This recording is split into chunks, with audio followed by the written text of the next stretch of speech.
Time Warner Cable's Local Edition. I'm Brad Pomerance. Our guest, Bernard Parks, member of the Los Angeles City Council. We're going to talk about, recreation and what we do during our free time. There is a bill pending in Sacramento which would allow bars to stay open beyond 2 a.m.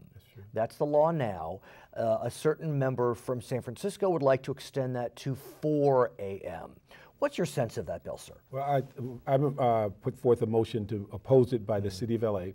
The feedback we've gotten from every one of the groups, from Mothers Against Drunk Drivers, a variety of groups that basically look for sensible and sane regulation, they're saying this could be nothing but trouble down the road. Not only administering it, dealing with the heartache and the impact of what alcohol does already, the number of arrests.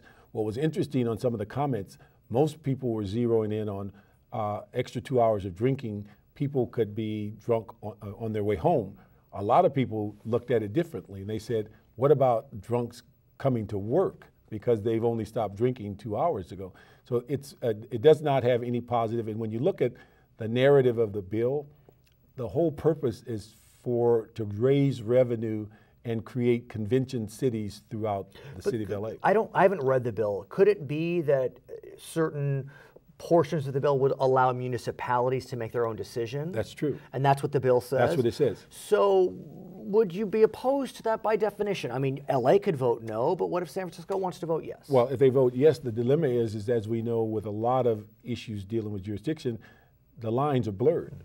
We have 88 cities in Los Angeles County, right? So, I mean, and no one will feel better that you were killed by somebody that lived in another city. And so it's an issue in which collectively, I think it's something that the public would be offended about and be opposed So where's the bill going? Do you know if it's getting any steam? Well, the thing is, it's going through their process in the state. We have a motion in council asking that the city take an opposing view. We understand that LAPD's opposed to it. Right. And we have a number of organizations that have called us saying, can we be present at the time this comes forward? I want to speak with you about medical marijuana. And in the backdrop, I'm sure you saw the poll which indicated for the first time Americans, a majority of them, support the legalization of marijuana. Yeah. So with that in your mind, what's your sense of where we are going with the medical marijuana debate? We have initiatives on the ballot. We have the California Supreme Court considering the Compassionate Use Act. Where are you on this? Well, I wrote the opposition to the 3 ballot measures on the city budget, ballot coming up in May. And I opposed them because we're preempted by federal law and state law from basically making marijuana legal. And what we find is that if we follow what the original Compassionate Use Act, it doesn't allow for sales of marijuana. It doesn't allow for a retail operation.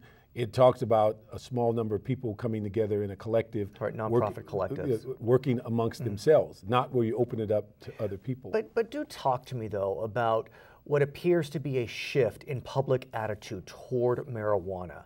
I understand what the law says, but look, you've been in law enforcement, you've been an elected official. Is this a blip on the screen, or is there really a shift in terms of the public's view about marijuana as there was almost 100 years ago on alcohol? I think it's shifting, but I think what occurred is that in California, many people with the Compassionate Use Act thought it was legalized then. And then they thought it was legalized when it was reduced the penalty. Right. So people have operated. All but decriminalized in California. Well, I mean, for small portions. Right.